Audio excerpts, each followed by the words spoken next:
এইটো আচলতে আকস্মাত নহয় আমাৰ আপোনালোকে গম পাইছে যে দলত সংগঠন পৰ্ব চলি আছে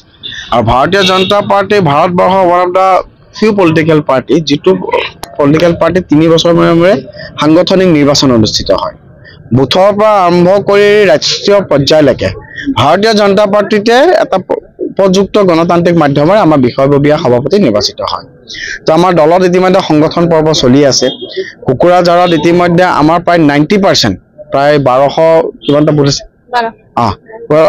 প্ৰায় 90% বুথৰ গঠন আমাৰ গণতান্ত্ৰিকভাৱে সম্পন্ন হৈছে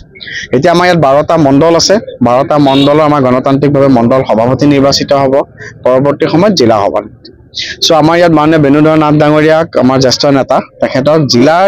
ডিষ্ট্ৰিক্ট ৰিটাৰ্নিং অফিচাৰ পৰা নিযুক্তি দিয়া হৈছে আৰু দলৰ সংগঠনৰ নিৰ্দেশ মৰ্মে 3খন জিলা কুকুৰাঝাৰ চিৰাং আৰু বাক্সা এই 3খন জিলাত মোক নিৰ্বাচনী পৰ্যবেক্ষক হিচাপে নিযুক্তি দিছে গতিকে এইটো এটা সাংগঠনিক প্ৰচেছ হিচাপে আজি ইয়াত দলৰ যি আমাৰ কোৰ কমিটি আছিল আমাৰ সন্মানীয় ইএম আৰু এমচিএল সকল আছে আমাৰ দলৰ ৰাজ্যিক জিলা বিষয়ববীয়া তথা যিসকল জ্যেষ্ঠ কাৰ্যকৰ্তা আছে পৰৱৰ্তী আমি বিভিন্ন সাংগঠনিক কাৰ্যক্ৰম সংগঠন পৰ্বৰ লগত আলোচনা কৰিবৰ কাৰণে আজি আমি মূলতে সাংগঠনিক বৈঠক উপস্থিত হৈছো মই বিটিসি ইলেকশনও আহি আছে কি হ'ব কেনেকৈ আগবাঢ়ি ইতিমধ্যেতো ভাৰতীয় জনতা পাৰ্টিৰ সংগঠন যথেষ্ট শক্তিশালী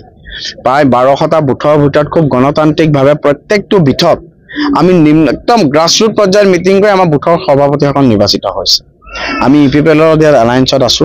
গতিকে অহা বছৰ যি বিটিআৰ নিৰ্বাচন হ'ব খুব সুন্দৰভাৱে আমি মিত্ৰতাৰ সৈতে খেলি পেলাই আমি আগতকৈ অধিক আসন পাই পেলাই আমি বিজয়ী হ'ম শেহতীয়াকৈ মুখ্যমন্ত্ৰীয়ে যিটো কেবিনেট ডিচিশ্যন কৰিলে গো মাংসৰ যিটো ৰাজ্যত বৰ্তমানো প্ৰতিক্ৰিয়া অব্যাহত আছে এই ক্ষেত্ৰত আপুনি কি ক'ব মানে কেনেকুৱা ধৰণৰ প্ৰতিক্ৰিয়া কিন্তু আমিতো যিমান জেগাৰ পৰা গম পাইছো খুব ভাল প্ৰতিক্ৰিয়া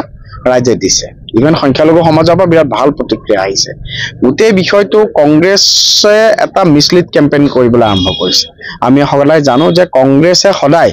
সংখ্যালঘুক সাপ হৈ খুটি বেজ হৈ জৰা নীতি গ্ৰহণ কৰি আছে সকলো ক্ষেত্ৰতে কেৱল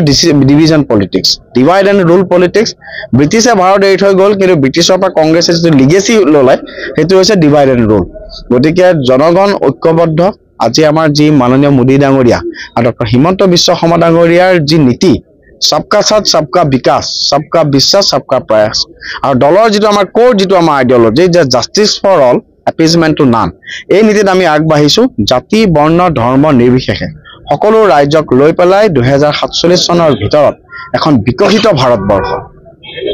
আমাৰ লক্ষ্য অসমক শ্ৰেষ্ঠ